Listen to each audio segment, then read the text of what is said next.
Hi guys, welcome to my channel next level. आज मैं इस वीडियो में एक प्ले को डिस्कस करूंगा जिसका नाम है गोस्ट। लगता है टाइटल सुनकर डर गए।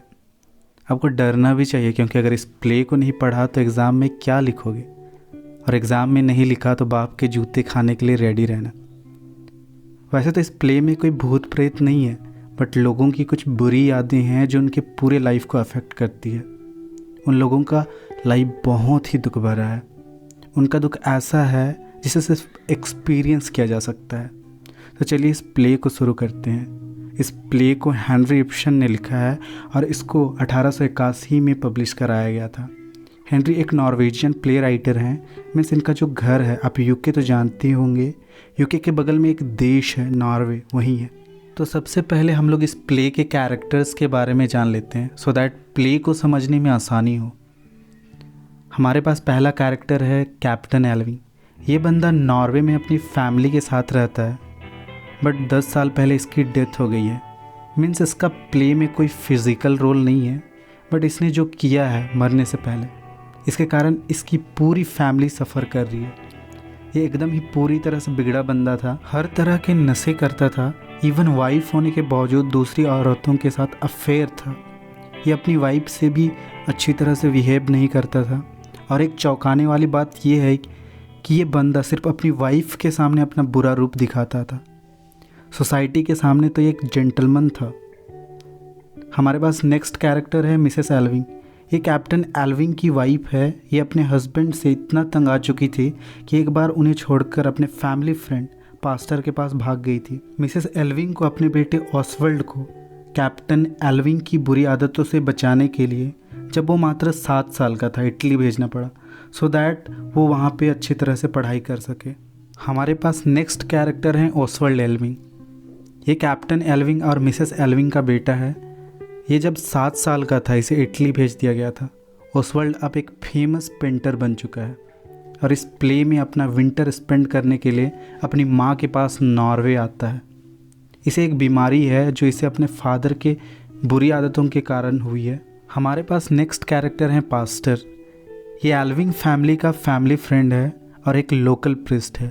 सो इसका काम है लोगों को सही गलत बताना, मोरालिटी के लेक्चर देना। सो जब मिसेस एल्विंग इसके पास अपने पति से तंग आकर भागकर आ गई थी, तो पास्टर ने ये कहकर उसे वापस भेज दिया था कि अगर वो अपने हस्बैंड को प्यार करेगी तो शायद वो बदल जाएगा। बट कैप्टन एल्विंग तो था ढीठ, मरने तक नहीं बदला। हमारे पास नेक्स्ट कैरेक्टर है जोहाना। ये एक मेड है जो मिसेस एल्विंग के यहाँ काम करती थी जब कैप्टन एल्विंग जिंदा था।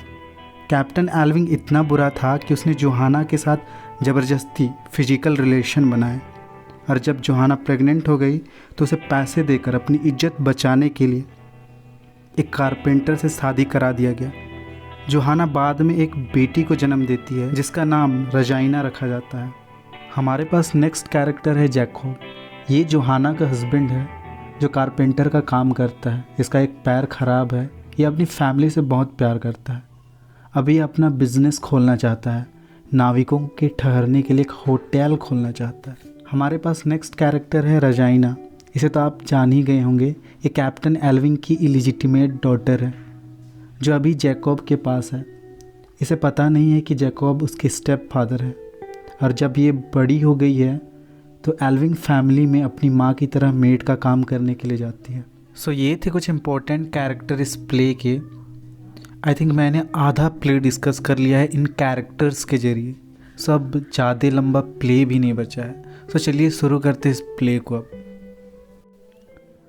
मिसेस एल्विंग अपने हस्बैंड के डेथ के 10वीं वर्षगांठ पर उनके नाम पर नॉर्वे में एक ऑर्फनेज होम बनवा रही है। आपको लग रहा होगा कि आपने तो बताया था कि कैप्टन एल्विंग बहुत बुरा आदमी था, फिर उसके नाम पर उसकी वाइफ ऑर्फनेज होम क्यों बनवा रही? तो मैं बता दूं कि सोसाइटी के सामने वो एक जेंटलमैन था। सो उसके रेपुटेशन को बनाए रखने के लिए मिसेस एल्विंग ऑर्फनेज होम बनवा रही थी। ऑसवर्ल्ड बहुत दिनों बाद इटली से अपनी माँ के पास नॉर्वे विंटर स्पेंड करने आया है। और एक बात आपको बता दूं कि जो जैकोब है, जो एक कारपेंटर है, इसे ही ऑर्फनेज होम बनाने का काम दिया गया है। ये अपना खुद का बिज़नेस खोलना चाहता है और चाहता है कि रजाइना एल्विंग फैमिली का काम छोड़कर जैकब के बिज़नेस में सपोर्ट करे। बट रजाइना को एल्विंग फैमिली में काम करने में प्राउड फील होता है। सो रजाइना एल्विंग फैमिली में ही काम करना चाहती है। जब ऑसवर्ल्ड नॉर्वे से आने के बाद रजाइना को देखता है तो उसे रजाइना से प्यार हो जाता है। रजाइना भी ऑसवर्ल्ड को पसंद करने लगती है। ऑसवर्ल्ड को एक बीमारी है, मैंने पहले भी बताया है, जो उसे उसके फादर से मिली है। बीमारी बढ़ता जा रहा है, सो ऑसवर्ल्ड को लगता है कि इस दुख के समय रजाइना उसकी हेल्प करेगी। अब ऑर्फनेज होम रेडी हो चुका है, बस उद्घाटन करना बाकी है। मिसेस एल्विंग कैप्टन एल्विंग के बारे में किसी को कुछ नहीं बताई है। इस बारे में उसने केवल अपने दोस्त पास्टर को बताया है। सो अब मिसेस एल्विंग रजाइना और ऑसवर्ल्ड को कैप्टन एल्विंग के बारे में बताना चाहती है। बट उसी समय पास्टर आता है और मिसेस एल्विंग को बताने से रोक देता है। पास्टर कहता है कि अगर रजाइना और ऑसवर्ल्ड कैप्टन एल्विंग के बारे में जानेंगे तो दोनों कैप्टन एल्विंग से नफ़रत करेंगे। बट जब पास्टर ऑर्फनेज होम के उद्घाटन के लिए जाता है तो मिसेस एल्विंग रजाइना और ऑसवर्ल्ड को कैप्टन एल्विंग के बारे में सब सच बता देती है। ट्रूथ सुनने के बाद ऑसवर्ल्ड और भी बीमार हो जाता है।